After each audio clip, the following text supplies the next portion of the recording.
Oke, selamat siang semua. Jadi kita akan selesaikan presentasi individu itu di awal Mei, tapi lanjut langsung presentasi kelompok ya. Dan saya minta sudah mengisi judul presentasi kelompoknya, ditunggu sampai besok ya. Itu bisa eh, saya lihat dulu, recap dulu nanti memungkinkan apa tidak melakukannya itu ya. Untuk karena ke sebelumnya itu banyak yang apa namanya ya masih sama dengan individu, masih mengawang-awang, masih belum bisa dibuktikan gitu ya. Dia hal-hal yang kayak gini perlu dilihat, harus di untuk yang tugas kelompok karena kerjanya kan banyak barengan, bukan individu. Kalau individu mau dia ngawang-ngawang ya itu kan kelihatan. Oke, silahkan Cahya. Baik, Assalamualaikum warahmatullahi wabarakatuh. Perkenalkan, saya Caya Silvani. Di sini saya akan mempresentasikan rekayasa formulasi sampo padat berbasis habatus sauda dan lidah buaya sebagai produk sanitasi ramah lingkungan.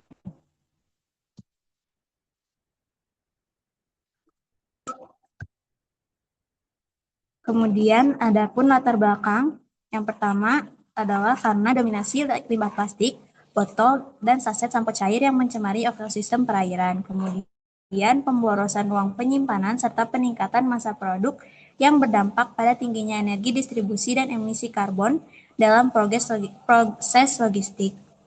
Kemudian yang terakhir adalah penggunaan SLS yang berpotensi merusak struktur keratin rambut dan mengiritasi kulit kepala. Kemudian ada pun tujuan. Yang pertama, tujuannya yaitu menciptakan alternatif pembersih rambut yang zero waste. Kemudian yang memiliki formulasi waterless yang ringkas guna mengoptimalkan uang penyimpanan dan beban transportasi distribusi. Dan yang terakhir adalah memanfaatkan habatus sauda dan lidah buaya sebagai agen antimikroba dan pelembab alami. Di sini metode yang saya gunakan adalah metode cold saponification atau saponikasi dingin. Biasa dikenalnya dengan cold process. Ini adalah teknik pembuatan sabun, tapi saya terapkan ini dalam sampo padat di mana reaksi antara asam lemak minyak atau trigliserida dan basa kuat alkali atau NaOH dibiarkan berlangsung tanpa adanya penambahan sumber panas dari luar, seperti kompor atau pemanas, setelah tahap pencampuran awal. Kemudian di sini ada formulasi yang digunakan.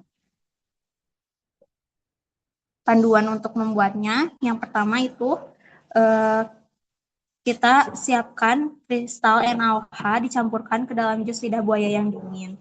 Di sini akan terjadi proses eksotermik menghasilkan panas, di mana penggunaan jus lidah buaya ini yang dingin membantu mengontrol suhu agar tidak terlalu panas. Kemudian yang kedua, digunakannya minyak kelapa dan dicampurkan dengan minyak habatus sauda.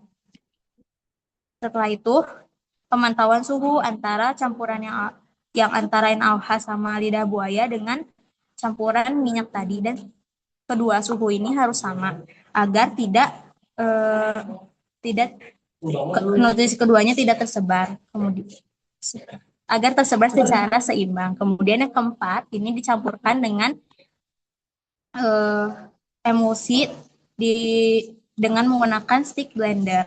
Kemudian diaduk secara denyut hingga campuran mengental. Kemudian yang kelima itu diaduk terus sampai bentuknya itu sudah seperti puding atau kental gitu. Jadi ketika sendoknya diangkat, bekasnya itu dia tertinggal di permukaan, maka sudah bisa dimasukkan serbuk biji habatus sauda. Mengapa ini di akhir? Karena untuk menutrisi dan zat aktif dari habatus sauda ini tidak rusak. Kemudian yang keenam dilakukan pencetakan menggunakan cetakan silikon. Ditunggu sampai 24 sampai 48 jam. Tapi setelah itu dilakukan pematangan. Ditaruh di tempat kering, sejuk, sejuk dan ventilasi selama 4 sampai 6 minggu. Gunanya adalah untuk karena tingkat keasamannya masih tinggi, maka Proses ini dinamakan proses curing ini biar sisa airnya menguap, proses saponikasi biar selesai sepenuhnya. Sehingga si sampo ini bakal lebih lembut dan busanya lebih stabil. Kemudian di sini ada prinsip kimianya.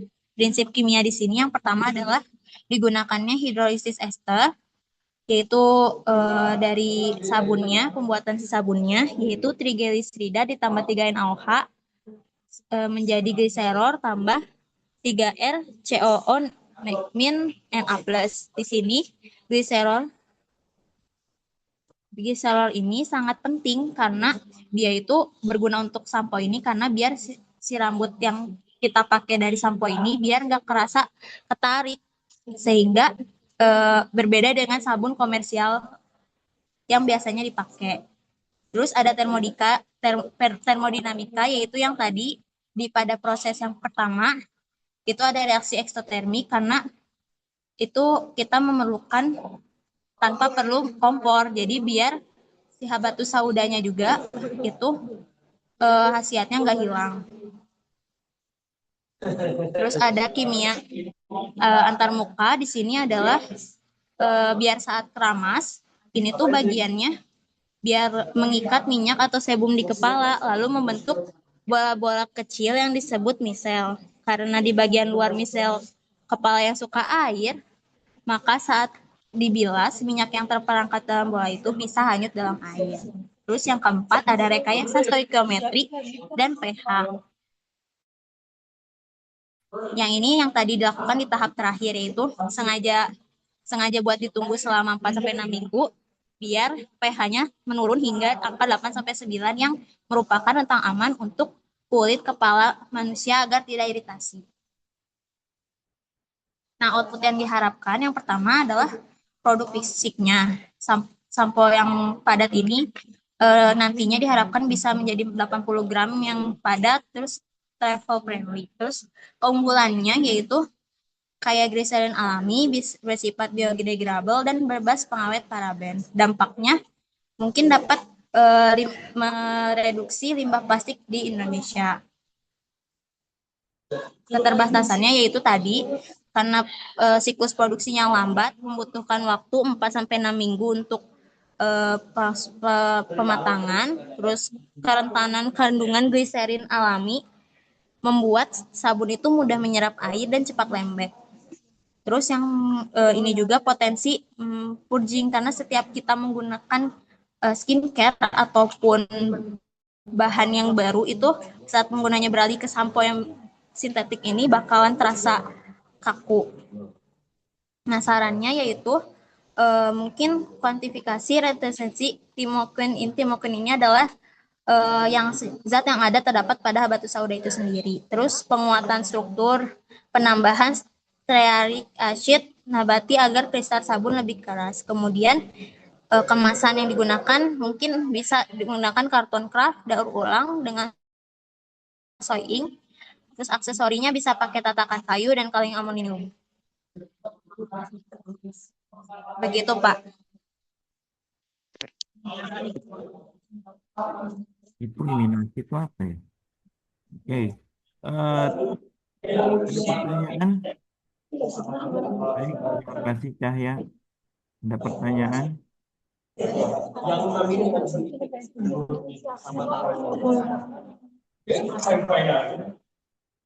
Oh, ribut banget di sana. Apa ada pertanyaan? Silakan untuk Cahya.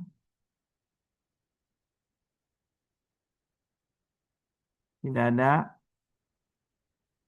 Baik, dari saya coba tadi apa itu dampak eliminasi? Bapak boleh diulang, Pak? Itu dampak eliminasi itu apa? Dampak eliminasi. Maksudnya apa itu? Kayak enggak. Ini. Pak, yang di bagian mana ya? Itu dampak output yang diharapkan. Oh, ini aku salah, Pak. Harusnya tipe reduksi, mereduksi. Ini terlalu banyak ininya ya. Fokus aja ingin ke arah mana? Mau ke arah pembersih rambutnya untuk kesehatan rambut atau eh, apa untuk mengurangi penggunaan apa gitu ya. Fokusnya Sebenarnya kemana? tujuan, sebenarnya tujuan utamanya aku sendiri pribadi pengennya biar gak banyak sampah aja sih Pak. Cuman ada kepikirannya bikin ini gitu. Coba lihat tadi sampahnya apa aja? Minyak jelantah.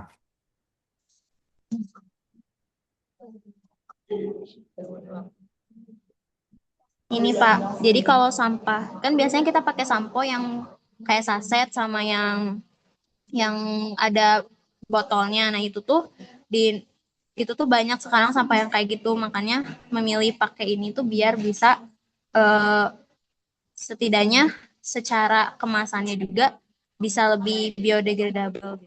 Harusnya latar belakangnya itu adalah minyak jelantah. Minyaknya dari mana? Kalau kalau ini kan berarti kan Anda buat sabun batang kan? Iya, Sabun batang emang nggak dikemas pakai plastik. Jualnya kayak gitu doang.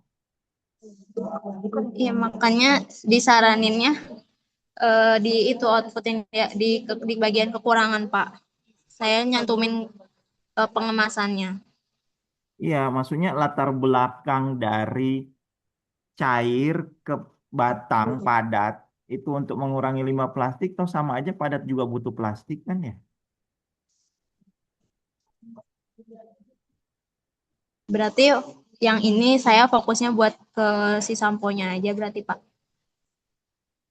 Ya, berarti kan yang sudah ada orang menggunakan cair, Iya gitu maksudnya Pak. tapi kamu mau buat ke padat kan? Iya pengennya ke padat gitu. Iya kan, sabun padat. Ya lah Iya. keunggulannya apa sabun padat? Harusnya bilang kayak gitu.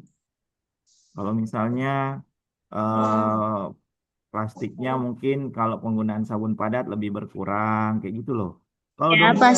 plastik kan banyak semua plastik juga dipakai untuk yang sabun padat Iya Pak. ya. Jadi latar belakangnya masih belum menjawab masalah. Terus yang kedua harusnya ngomonginnya adalah lihat metodenya.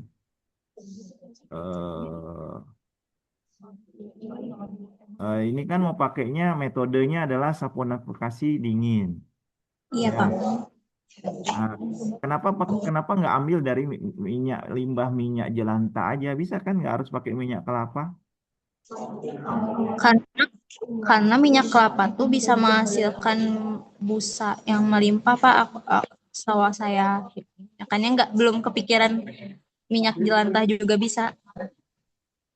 Oh, ya, anak SMA aja pada kerjain ini dari minyak jelantah buat sabun. Tahu Sumedang minyak jelantahnya dipakai untuk buat sabun. Ada loh, kita ajarkan itu ya.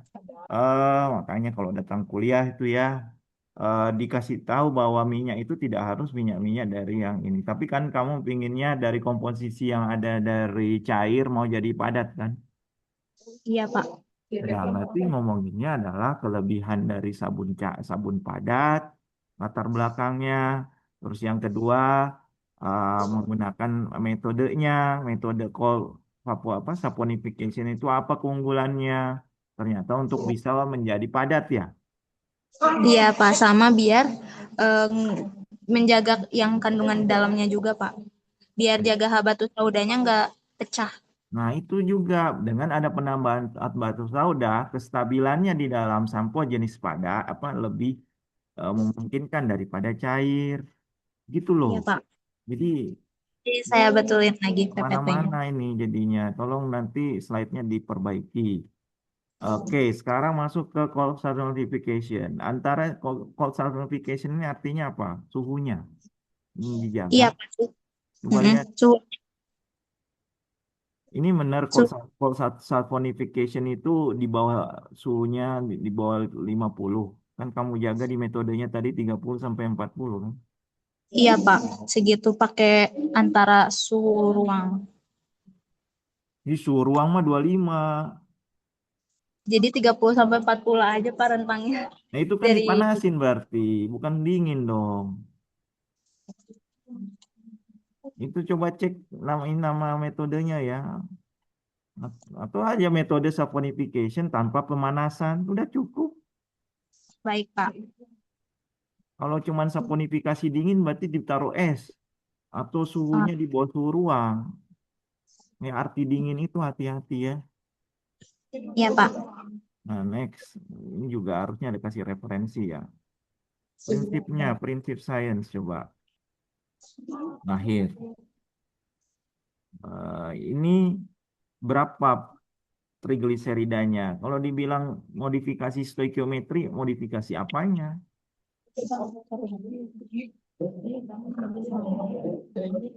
Nanti saya cantumin Pak Kamu berapa-berapanya. mainnya komposisi deh. Kalau tadi yang kamu bilang ada kuring, ada itu, mungkin itu dari yang membuat sampo cair tuh nggak ada itu kalau jadi padat ya. Mm-mm. Ya kan? Berarti kalau jadi padat, nggak ada proses itu, cuman menggunakan saponifikasi sederhana. Nah, sekarang mainnya adalah berapa trigliserida untuk 3 NaOH, 3 mol NaOH ini, berapa komposisinya untuk menghasilkan berapa gram sabun. Kan sederhana stoikiometrinya itu. Baik, Pak. Ya, kayak kemarin ada yang menghitung berapa pH-nya, kayak gitu loh. Stoikiometri sederhana itu sudah jadi prinsip sains. Jadi kamu ada formulasi komposisi baru untuk setiap penggunaan trigliserida dalam berapa NaOH. Nah, ini termodinamika kamu ngomongin apa? Itu buat yang tadi, Pak, yang di nomor satunya ini. Nah, ini, Pak. Ngomonginnya apa? Energi bebas, Termik aja. bertahan. Ya, prinsip termodinamikanya nggak belum jelas. Oke, Pak. Ya, apa yang kamu lihat? Ya, suhu pada rentang berapa, turunannya ke delta G sama dengan delta H min T delta S, ada T-nya berapa, kamu bisa tahu kan? Carilah datanya delta G-nya berapa, delta H, delta S-nya. Kan bisa. Ya, Iya, Pak. karena kalau udah kelompok, harus sudah ada perhitungan tertentu untuk melakukan itu gitu ya. Bukan mengawang-awang. Baik, itu saja mungkin dari saya ya. Karena ngomonginnya rekayasa formulasi sampo. Harus ada formulasinya. Mana formulasi yang kamu lakukan? Ya, baik, Pak. Ya. Nanti saya revisi lagi PPT-nya. Baik, terima kasih ya Cahya. Oh, nanti diperbaiki PPT-nya untuk nambah penilaiannya. Baik, terima Baik, Pak. kasih. Selanjutnya Novelina.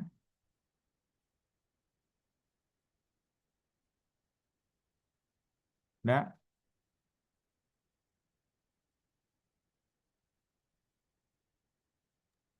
Baik, Pak, apa sudah terlihat? Ya. Baik, Assalamualaikum warahmatullahi wabarakatuh. Selamat pagi, Pak Yudhistira dan teman-teman. Perkenalkan, nama saya Novelia Bunga Aditya dengan NIM 105255029.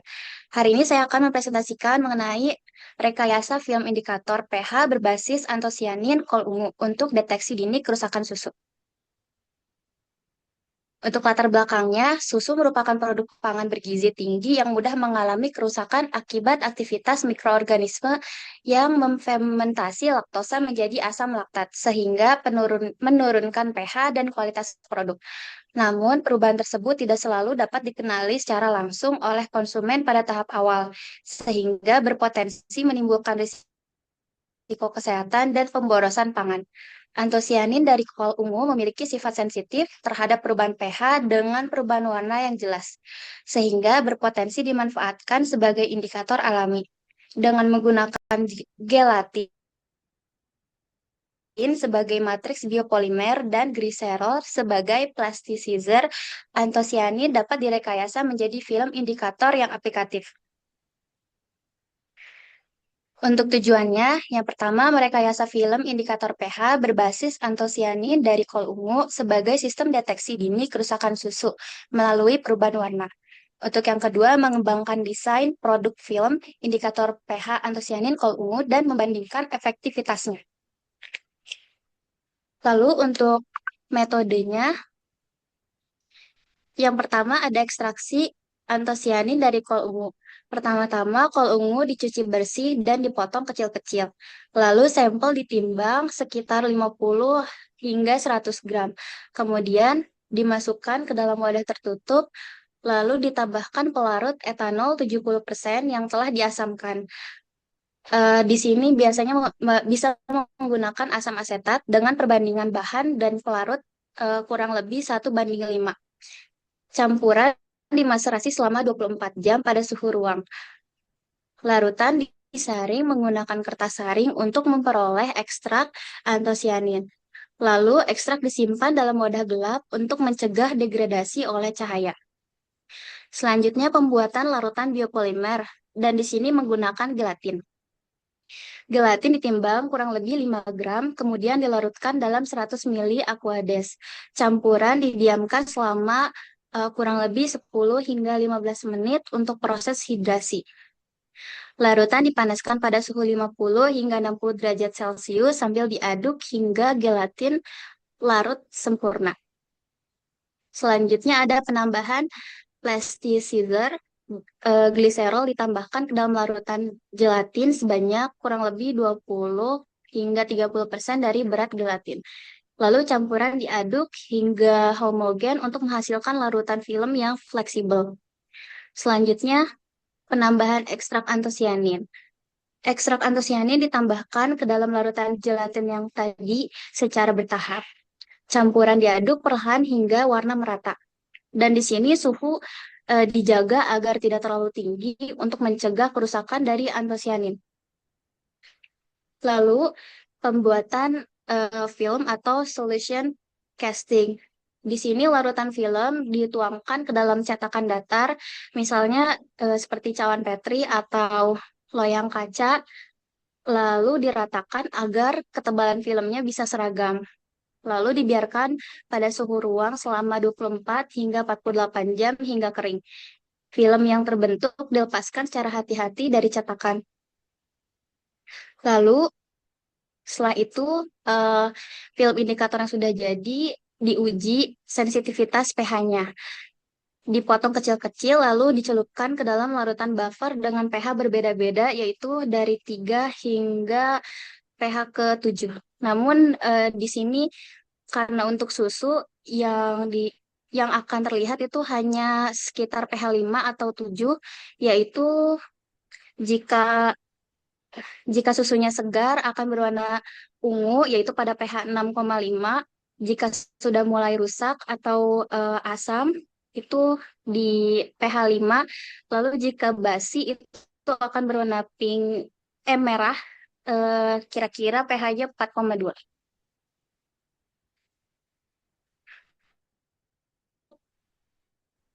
Konsep produk membuat dua desain, tentunya ada eh, kelebihan dan juga kekurangannya.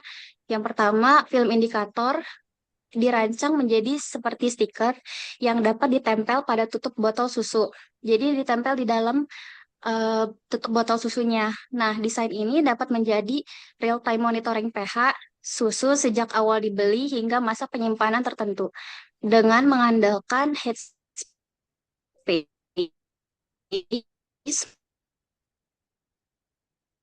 maka sangat bergantung juga pada dan kurang sensitif.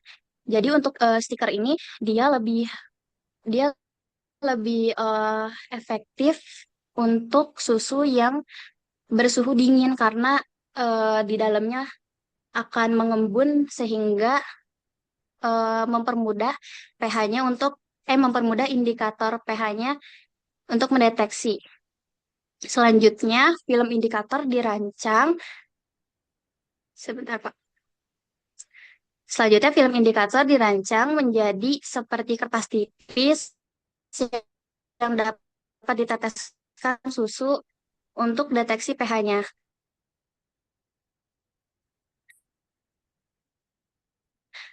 Desain seperti ini muncul lebih jelas, namun kekuatan sehingga masih cukup ribet dan juga tidak bisa menjadi real-time monitoring.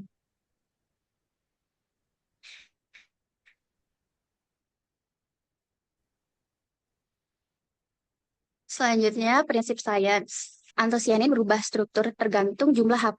Semakin asam, bentuk AH+, dominan berwarna merah. Semakin netral, berubah ke ungu. Kandungan dalam kol ungu itu ada flavilium, itu yang menyebabkan pigmen merah, lalu ada quinonoidal, ungu, lalu eh, cal, kalkon untuk warna kuning. Lalu kerusakan susu atau fermentasi laktosa. Nah, laktosa dalam susu diuraikan oleh bakteri menjadi asam laktat. Reaksi ini menyebabkan susu menjadi lebih asam dan menandai awal kerusakan. Asam laktat melepaskan ion H+ ke dalam larutan. Peningkatan ion H+ inilah yang menyebabkan pH turun. Lalu di sini saya memutuskan untuk menggunakan antosianin kol ungu karena kol ungu bersifat sensitif dan dapat mendeteksi rentang pH sesuai dengan pH susu, yaitu dapat mendeteksi pH 6,5 hingga 4,5. Sehingga itu eh, dan juga memiliki warna kontras sehingga mudah untuk diamati perubahannya. Sifatnya juga food grade dan ramah lingkungan. Selain itu juga sebetulnya ada ekstrak bunga telang yang mengandung antosianin, tetapi stabilitasnya lebih rendah dibandingkan dengan kol ungu. Maka dari itu saya memutuskan untuk memakai kol ungu. Lalu ekstraksi antosianin pada kol ungu. Di sini digunakan etanol 70%, campuran 70% etanol dan juga 30% air. Karena dengan komposisi ini air dapat melarutkan antosianin dan etanol menembus dinding sel sehingga jumlah antosianin yang terekstrak juga lebih maksimal. Selain itu, etanol 70% diasamkan seperti yang tadi saya bilang menggunakan dengan asam asetat guna menjaga stabilitas antosianin karena antosianin lebih stabil pada pH yang rendah. Lalu untuk biopolimer digunakan gelatin, yaitu polimer alami yang berasal dari protein kolagen dan tersusun atas rantai asam amino dengan gugus NH2 dan COOH yang mampu membentuk jaringan melalui ikatan hidrogen.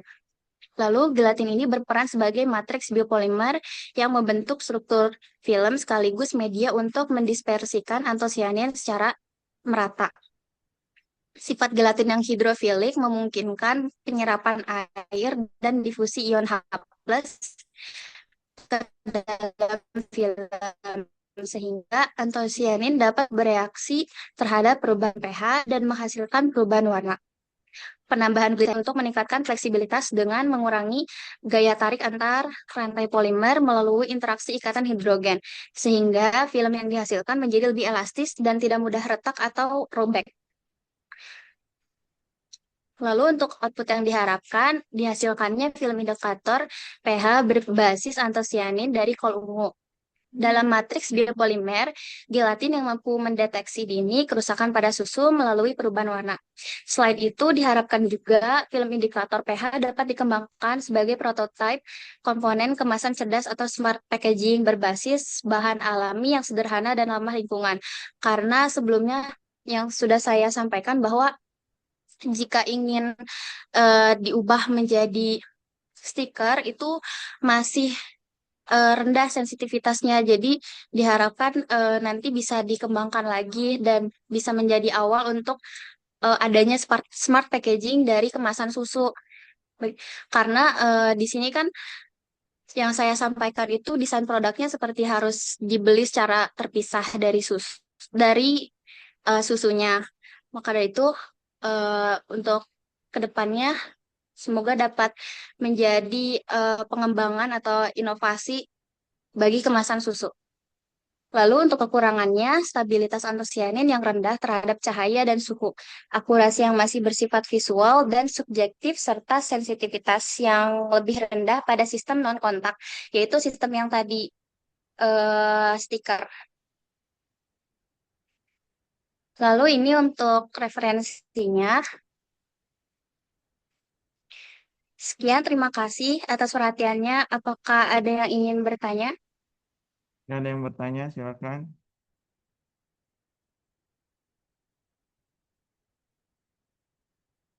Nggak ada lagi. Oke, baik. Tadi menggunakan film indikator ya, pH. Jadi sebenarnya, halo? Novelia, dengar nggak suara saya? Pak, suaranya kecil banget, Kak. Maaf. Apakah ada yang bertanya? Saya Tidak Pak ada? pengen nanya. Silakan, Alia.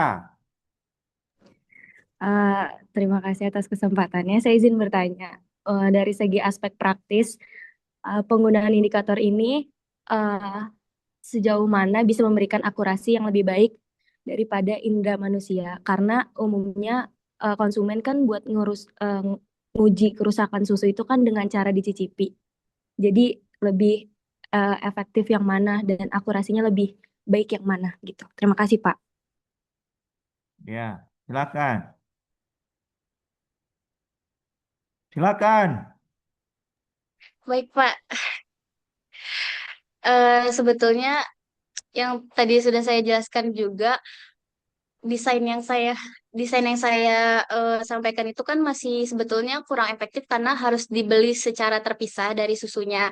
Tapi ini tuh bisa jadi eh, awal untuk inovasi kemasan susu nantinya karena jujur saya juga punya pengalaman pribadi di mana waktu itu saya menyimpan susu padahal di dalam kulkas, tetapi ketika saya cium itu masih baik-baik saja dan ketika dirasakan itu sudah asam. Makanya itu juga jadi salah satu alasan saya ingin mencoba untuk mengkaji hal ini. Oke, baik. Novelia, ini kamu fokusnya ke packaging atau ke deteksi? Fokusnya eh, ke deteksi, namun saya menyediakan dua desain gitu, Pak.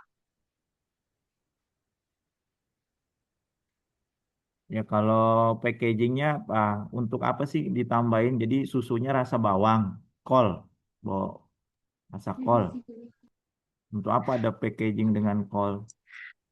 Enggak, Pak, bukan bukan untuk bukan untuk penambah rasa, tapi maksudnya untuk jadi dalam kemasan susu itu bisa jadi ada informasi dari pH-nya gitu Pak. Jadi kayak tanpa harus dirasakan terlebih dahulu tuh udah tahu itu kesegaran susunya bagaimana gitu Pak. Berarti deteksi. Nggak, saya Oh bingung. Kalau baik untuk Pak. packagingnya apa? Packaging kan berarti saat dia dimasukkan dalam plastik, ya kan? Masukkan dalam kotak susu misalnya ya. Nah, itu antosianin kol ungunya di mananya? Jadi Pak yang saya kaji itu si apa film indikator pH-nya itu dijadikan stiker terus ditempel di dalam tutup botol susunya gitu Pak. Ya, harusnya ada ilustrasinya ya. Iya Sampaikan. ini. Mm-mm. Mana ini? Ini bukan ilustrasi nih, mah. Ini ilustrasi dari produknya aja sih, Pak. Iya, kamu gambar apa kamu gambar bahwa mungkin ditaruh di mana itu. Jadi nanti kolnya berubah ungu jadi apa. Kalau itu berarti sudah rusak gitu kan? Iya, Pak. Harusnya gini, kol ungu ditambahkan untuk deteksi apa dalam packaging gitu loh. Yang kita bingung kan kalau misalnya sebagai packaging kan berarti kan dia sebagai ini. Harusnya itu yang ditambahkan untuk mendeteksi pH di packagingnya kan ya. Iya, Pak. Kalimatnya salah untuk dari judulnya. Harusnya untuk pada proses packaging ada itu untuk mendeteksi pH. Jadi nanti dia akan berubah warna ya. Kalau ada kerusakan susu kan, Iya, betul, Pak. itu loh. Eh, Cuman yang masalah adalah stabilitasnya si kol ungu. Kalau itu kol ungunya sudah dibuka, apa packagingnya udah dibuka, masih bisa nggak itu dia mendeteksi apa susu? Eh Seharusnya bisa, Pak, tapi memang apa usia simpannya itu cenderung rendah juga sih Pak. Jadi karena dia kan mudah untuk terpengaruh juga dari cahaya. Jadi Ya, memang iya Pak, harusnya kurang untuk stabil. mendeteksi, untuk mengetahui kadaluarsa susu sebelum digunakan. Itu aja Iya dalam Pak. packagingnya, ya. Yang kamu harus tekankan inilah pH susunya itu berapa.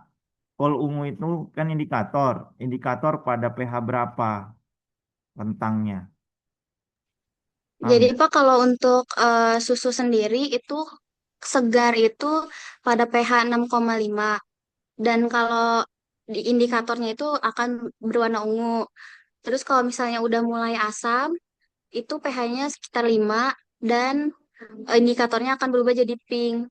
Ya, berarti Lalu kamu untuk harusnya kasih rentang pH-nya, terus nanti oh pH-nya iya, berapa sampai berapa, berapa pH saat susu itu mulai rusak, berapa pH itu susu itu masih bagus, terus perhitungan pH-nya, udah selesai. ya baik Pak. Nggak usah ngomongin kayak apa, coba lihat prinsip sainsnya. Nah, ini sederhana, cuman terlalu kompleks dijelasinnya, sampai buat susunya lagi. Metodenya coba lihat. Ini kan buatnya ya sampai dia jadi padat ya. Iya betul Pak. Tapi bukan belum dalam kemasan ya. Sebenarnya Anda juga bisa lakukan ini di rumah ya. Kalau misalnya, tapi harus ada apa etanol, etanol mah ada ya. Ini bisa ditaruh, misalnya taruh susu nih, ada susu yang belum dipakai, ada yang sudah dipakai, ada yang sudah lama dipakai. Nanti lihat gimana. Itu bisa jadi pengujian. Jadi kamu bisa ada formulasi berapa dari segi waktu, kinetikanya bisa dilihat, komposisinya juga bisa dilihat, dan pH-nya bisa dilihat. Halo? Nah, mainnya di situ ya. Coba lihat prinsip sainsnya belum terlalu Baik Pak, betul. lihat prinsip sainsnya. Ini reaksinya pakai pakai ini ya, pakai apa sih namanya? Pakai fasa ya. Itu H6O3 itu ada ya. Sebentar Pak, kayaknya saya Ini tuh kayaknya nggak salah. ada deh itu. Itu reaksinya salah ya. Oh iya salah Pak, maaf. Coba dicek lagi, terus nentuin pH-nya bagaimana. Jangan cuman ini H plusnya melaskan gitu ya. Tapi bagaimana cara menghitung pH kan kalian lagi kesetimbangan asam basa kan ya. Jadi bisa tahu berarti C3H6O3 itu adalah asam lemah ya. Iya Pak. Ya, itu lihat reaksinya setara atau belum. Kemudian nanti penentuan pH-nya bagaimana ya. Nilai Ka-nya berapa tuh? Nggak ada ya. Enak tuh kalau masukin ke pH ada Ka-nya. Perhitungan ya. Tolong ditambahkan dalam prinsip sains. Udah mainin pH aja sama rentang indikator. Nanti kalau dia warna asam, warna basa gimana, warna itunya gimana pH-nya. Oke baik Pak. Baik, terima kasih Novelia. Selanjutnya, Hanif, ada? Halo Pak, Silakan Hanif. oke, saya coba sharein dulu ya Pak.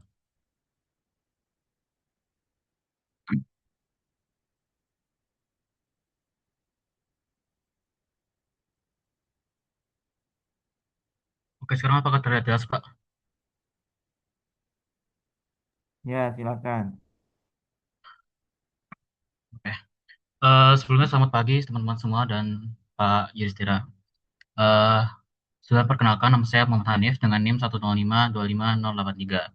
Pada pag- kesempatan kali ini saya akan mempresentasikan topik saya yaitu sintesis parfum berbasis kulit pisang sebagai produk aromatik ramah lingkungan.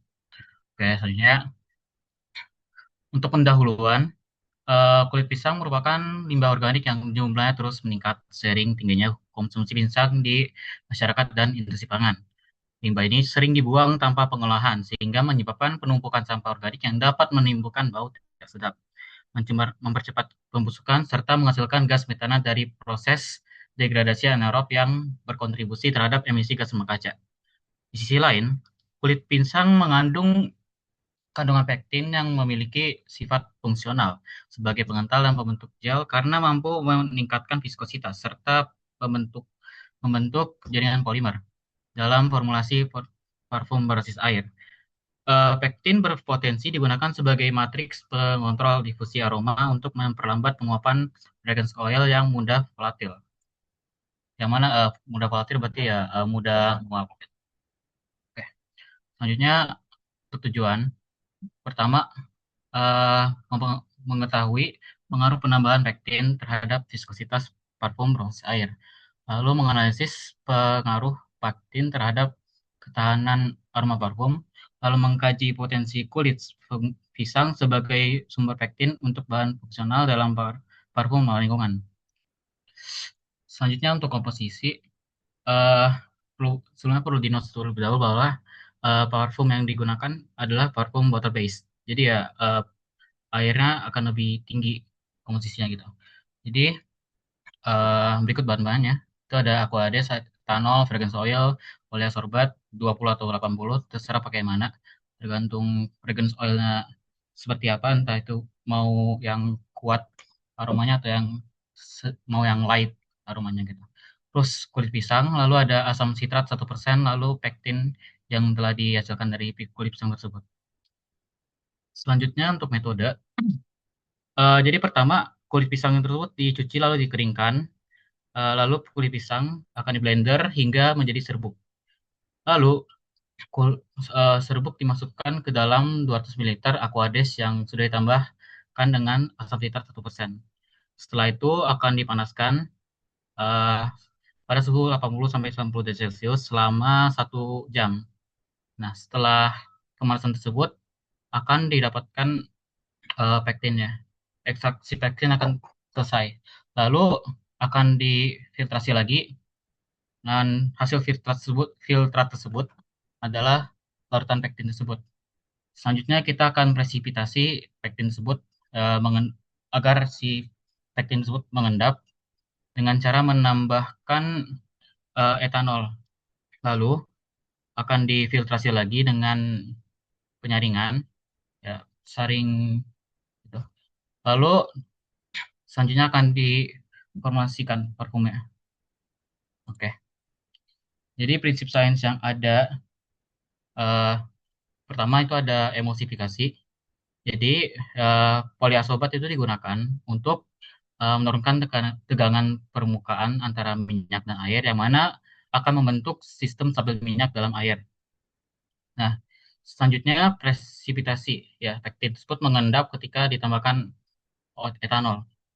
Lalu selanjutnya hukum Fick yaitu difusi aroma yang mana aroma menyebar dari konsentrasi tinggi ke rendah. Yang mana pektin dapat memperlambat laju difusi tersebut yang akan membuat aroma lebih tahan lama. Selanjutnya, ada hidrolisis asam, yang mana asam sitrat digunakan untuk memecah struktur dinding sel tanaman, yang mana akan membantu melepaskan pektin dari jaringan sel kulit pisang dan terjadi pada kondisi pH rendah plus pemanasan. Oke. Selanjutnya, untuk output yang diharapkan adalah dihasilkannya formulasi parfum berbasis air yang stabil menggunakan pektin kulit pisang sebagai agen pengental dan pengontrol perluasan aroma. Lalu untuk keunggulannya, parfum ini ramah lingkungan. Lalu menggunakan limbah kulit pisang. Jadi limbah kulit pisang dapat digunakan dan tidak menjadi limbah yang akan menumpuk, serta memiliki pektin alami yang membantu meningkatkan viskositas dan memperlambat pelepasan aroma. Lalu kelemahannya untuk ini adalah stabilitas emulsi masih bergantung pada surfaktan, rentan terhadap pertumbuhan mikroba karena berbasis air, dan kualitas pektin dapat bervariasi tergantung dengan bahan baku. Dan berikut daftar referensi yang saya gunakan. Terima kasih.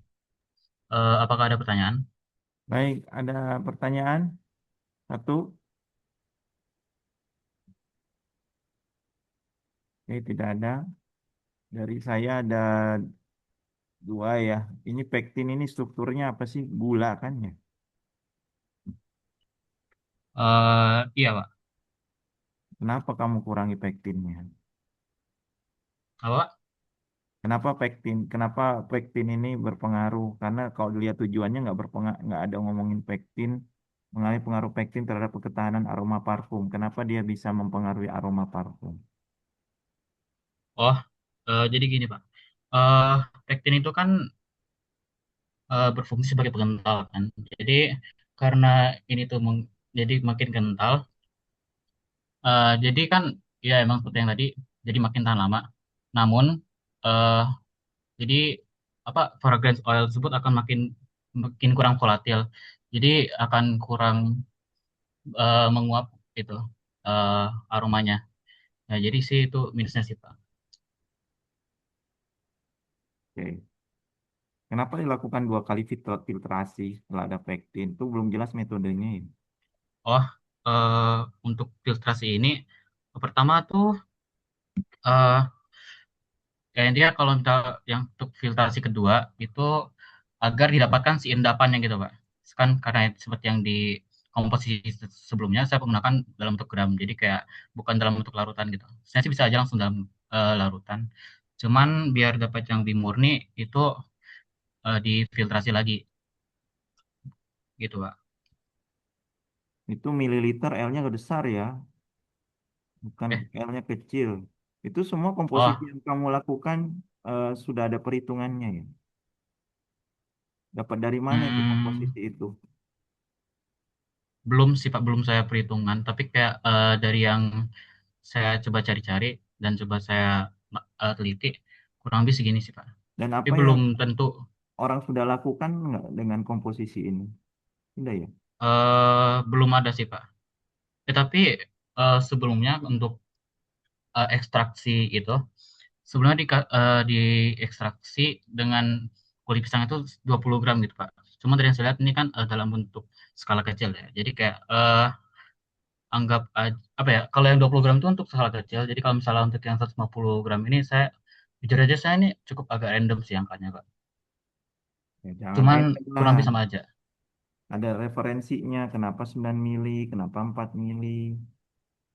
Oh, kalau misalnya untuk yang sisa ini eh sebelumnya kan udah ada skala 100 mililiter kan Pak.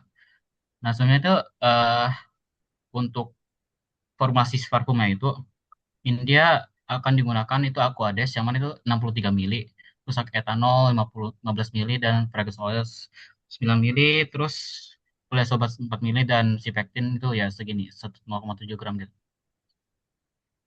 Dan itu basisnya supaya 100 mililiter gitu, Pak. Oke. Dan terakhir prinsip sainsnya tadi, tapi randomnya harus ada referensinya ya. Apa, Pak? Boleh diulang? Ya harus ada referensinya, ngambil dari mana dan apa yang kamu paparkan. Jadi yang kamu ingin usulkan itu apa dari yang sebelumnya ya. Jangan cuman random. Nah, Oh itu ya, artinya oke, juga oke, Pak. nggak ada jawabannya kan ya. Oke, Iya, Pak. ini prinsip sainsnya tadi ya, hidrolisis asamnya itu di mana? Hidrolisis asam. Eh, pH rendah pada hidrolisis asam pemanasan, itu maksudnya apa? itu di sini, Pak, di bagian ya sih untuk si ini bagian sini, Pak. Oh, agar sisi pektinnya itu akan terekstrasi gitu Pak. Ya itu dipakai di ketika di yang serbuk tadi itu dimasukin ke dalam larutan ini Pak, larut kuadres dan asam sitrat 1% tersebut.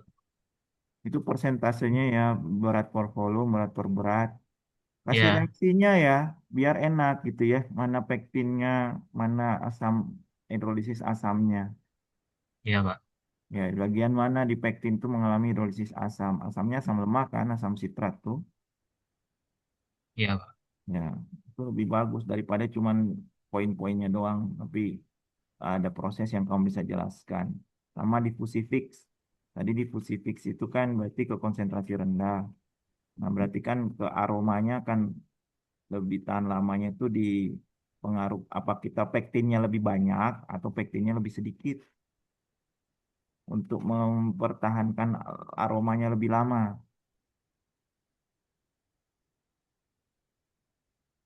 Oh, ini pertanyaan Pak.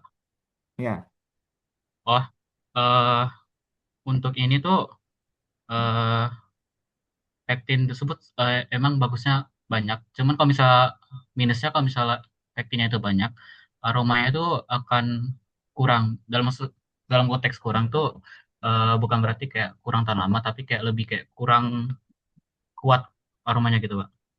ya tinggal Kalau misalnya bandingkan kebanyakan. ini difusi gas kan ya, Iya, Pak. ya kan? Kan Hmm. perbandingan apa? Massa molar dibandingkan dengan Sama, kan laju efusi difusi kan sudah belajar toh? iya, Pak. Jelasin. Oh iya, iya. Dibandingkan massa molar terhadap apa? Molarnya satu dengan yang lain kan. Nanti perbandingan lajunya berapa biar tahu aromanya lebih tahan lama karena dia lebih menetap gitu loh. Ya, Iya, Pak. itu perbaiki slide-nya untuk tambahkan tadi yang saya sampaikan. Baik, Oke, terima Pak. Baik, kasih Pak. Hanif. Ya. eh Ternyata nggak bisa ya urutan keempat ini. Waktunya lebih soalnya. Apa mau diteruskan atau tidak ini? Atau nanti dilanjutkan di hari Kamis saja ya? Siapa sih yang selanjutnya ini? Hampre ya? Ham, Hamdal, Pak. ya. Saya taruh kamu di yang pertama ya, di hari Kamis kalau kayak gitu. Kalau ada kuliah nggak sekarang? Kalau dilanjutkan. Jam 1 sih, Pak, fisika. Gimana? Terus saja? Kalau saya aman sih, Pak. Yang lainnya?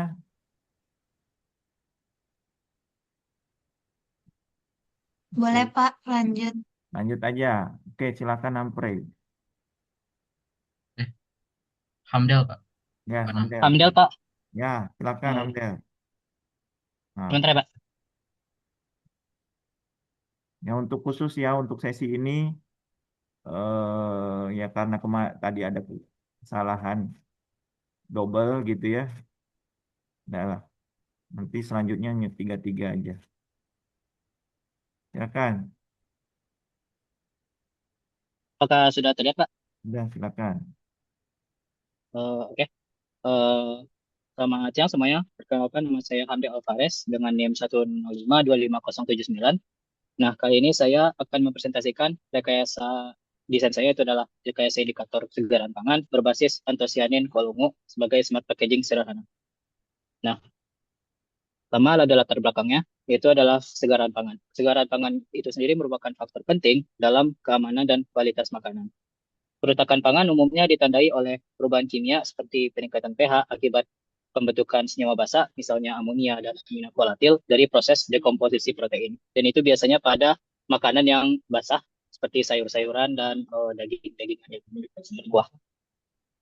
Nah, awalnya metode konvensional digunakan untuk mendeteksi kesegaran pangan, yang dimana itu membutuhkan alat laboratorium yang dimana relatif mahal ataupun juga skalanya juga kayak sains gitu, laboratorium. Dan yang kedua tidak real time, di mana harus membutuhkan waktu.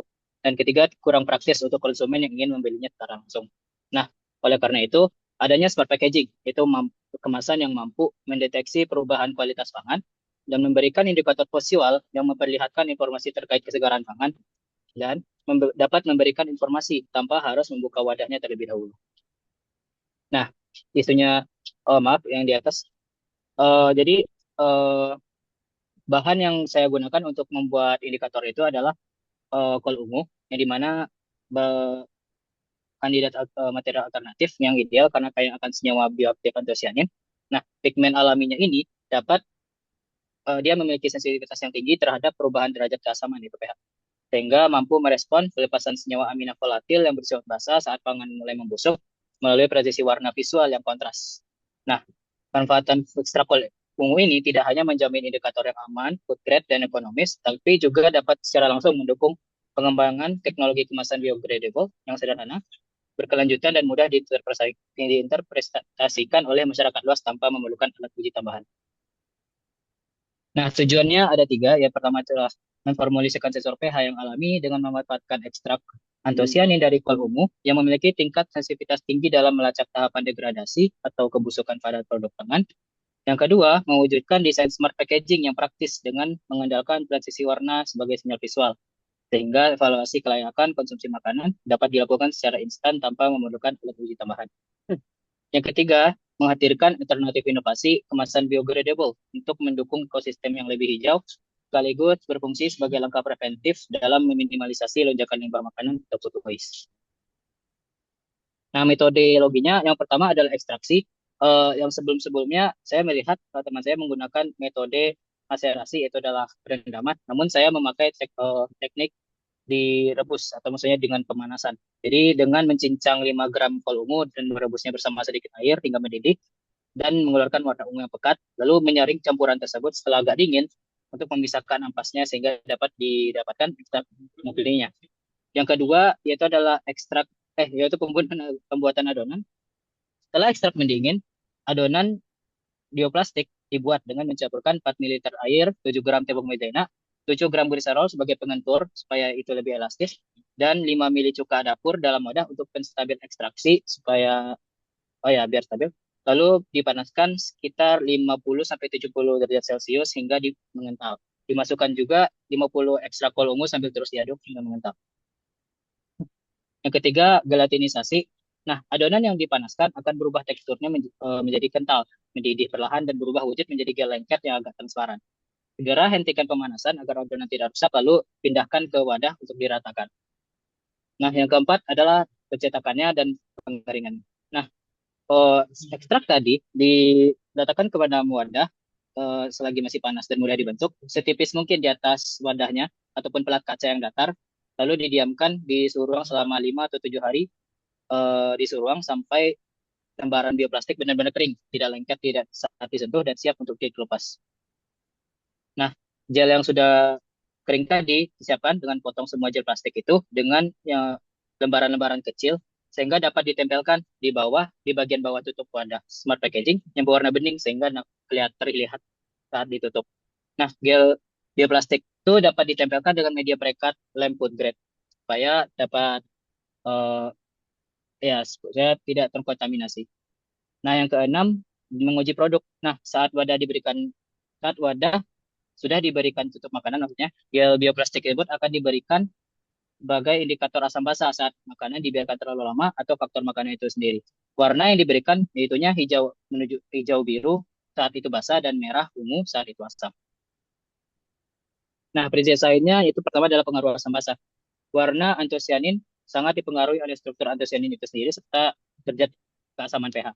Antosianin cenderung tidak berwarna di daerah pH netral, sehingga dia berwarna bening. Di dalam larutan yang pH sangat asam, pH-nya kurang dari 3, memberikan warna merah yang maksimum. Sedangkan di dalam larutan alkali yang pH-nya lebih dari 10,5, pigmen antosianin mengalami perubahan warna menjadi biru ataupun hijau. Zat warna antosianin kubis ungu adalah jenis pigmen alami diekstrak dari kubis ungu yang ramah lingkungan. Struktur antosianin dari kubis ungu dipengaruhi oleh pH dan mengalami transformasi seperti gambar yang ditunjukkan di bawah. Nah, trayeknya pada pelarut etanol pada kisaran 6,5 sampai 7,5 itu akan berwarna ungu biru, yaitu senyawa asam. Dan pada pH 10,5 hingga 12 itu berwarna hijau kebiruan saat itu basah, dan pada pH 12 sampai 13 pada keadaan yang sangat basah itu hijau biru kekuningan. Nah, yang kedua adalah biopolimer, yaitu pada saat proses gelatinisasi tadi. Secara molekuler, gelatinisasi adalah transisi dari granula pati yang padat menjadi larutan kental melalui pemanasan air. Jadi terjadi pemecahan struktur yang dimana panas mencecah asosiasi pentar molekul antara amilosa dan amilopektin yang awalnya terikat kuat dalam granula. Lalu pembentukan ikatan hidrogen, terjadinya pembentukan ikatan hidrogen baru antara atom O6 pada amilosa dan gugus OH2 pada rantai pendek amilopektin. Nah, yang ketiga, interaksi dengan air. Molekul pati mengatur ulang molekul air di sekitarnya menjadi struktur seperti es tetrahedral, sehingga efek sangkar kayak efek itu akan menyebabkan larutan menjadi sangat kental dan vikositas tinggi, dan itu saat mengering akan menjadi sangat lentur plastiknya. Nah, output yang saya harapkan itu adalah produk fisik kemasan makanan. Jadi saya berharap dapat menerapkan sistem smart packaging ini melalui sintesis indikator pH alami dari ekstrak anthocyanin kolonu yang mampu mendeteksi degradasi mutu pangan secara presisi melalui perubahan warna visual. Nah, jadi ada kelebihan dan keterbatasannya. Kelebihannya itu sendiri sensitif terhadap perubahan pH yang sudah saya sebutkan itu sangat sensitif terhadap asam dan basa pada trayek pH tertentu. Dan kedua mengalami perubahan warna yang sangat jelas, yang dimana saat dia itu basa berwarna hijau dan saat itu asam berwarna merah dan tidak saat dia netral itu berwarna bening. Jadi tidak tidak apa sehingga jelas lah perubahan warnanya. Yang ketiga itu aman dan ramah lingkungan karena bahan yang dipakai itu adalah dari bahan organik yaitu adalah sayur-sayuran sehingga tidak beracun jika terkena makanan dan itu non toksik. Dan limbahnya juga tidak akan mencemari lingkungan jika dibandingkan dengan menggunakan indikator bahan kimia sintesis. Nah, adapun keterbatasannya yaitu rentan terdegradasi yang dimana relatif rendah stabilitasnya karena terdegradasi oleh faktor lingkungan seperti cahaya yang ekstrim, suhu yang ekstrim, oksigen dan pH juga yang ekstrim. Sehingga bisa jadi menyebab saat itu dikemas itu warnanya tidak tidak standar. Nah, yang kedua terlalu sensitif ya juga seperti yang pertama, namun saat terhadap pH tinggi itu juga tidak sesuai. Takutnya itu tidak sesuai dengan pH yang diukur dengan pH meter. Yang ketiga, keterbatasan tentang perubahan warna indikator. Rentang warna yang dihasilkan juga tidak selalu mampu mempresentasikan seluruh tingkat kesegaran secara jelas karena dari awal dari tahap awal hingga akhir pembusukan itu tidak tidak termonitoring secara real time secara menyeluruh. Nah, yang keempat, nah ini saya secara pribadi penggunaan lem indikator yang belum pasti. Nah, lem yang digunakan harusnya lebih kuat ya untuk ditempel di bagian bawah sehingga tidak jatuh ke makanan ataupun terkontaminasi ke makanan itu. Nah, lem itu harusnya yang food grade itu lumayan relatif mahal ataupun jika dipakai alternatif pakai lem panji itu tidak terlalu kuat ditempel ke kemasan. Eh, nah, sekian dari presentasi saya. Nah, untuk sumber yang saya pakai tertera pada di layar. Baik, terima kasih, Mei. Silakan ada pertanyaan? Satu pertanyaan, Hamdel. Tidak ada? Baik, tidak ada lagi ya. Hamdel, ini presentasinya tolong nanti jangan terlalu warnanya kontras ya. Tulisannya terang, backgroundnya terang. Oh ya, maaf Pak. Ya, Saya memakai template sih. bisa hitam gitu ya. Backgroundnya putih. Ini apa bedanya dengan temanmu tadi? Kalau temanmu tadi lebih ke deteksi dengan tentang pH, kamu lebih ke packagingnya ya. Iya, benar Pak. Packagingnya adalah biopolimernya menggunakan antosianin. Eh, maksudnya tuh apa ya Pak? Antosianin itu indikatornya, namun biopolimernya itu memakai gliserol sehingga ada membuat plastik di sehingga plastik itu ditempelkan di bagian bawah makanan, kertas plastik itu Pak. Jadi bisa kelihatan itu warnanya berubah. Jadi komposisi packagingnya itu ada gliserol, terus ada antosianin. Itu soalnya judulmu tuh coba lihat berbeda dengan yang ada. Oh, sebenarnya. Rekayasa indikator kesegaran pangan, terus kamu ngomongnya adalah packaging. eh, mungkin untuk packaging itu sendiri eh, bahan yang untuk packagingnya itu ya Pak, maksudnya untuk wadahnya itu harusnya yang biodegradable yang kayak mungkin bisa dikaitkan dengan masalah MBG mungkin ya Pak, mungkin saja Nggak itu bisa terlalu dipakaikan indikator. Bagaimana terlalu ini aja bisa dulu nggak dipakai apa enggak ya. Nah, masalahnya saat saya riset, saat saya riset lebih jauh, kelemahannya lebih banyak sih Pak. Cuman dengan adanya keterbatasan itu harusnya adalah langkah yang bisa dilakukan Pak. Ya, berarti belum menjawab ya pertanyaannya. Berarti ini sama dong dengan temanmu tadi.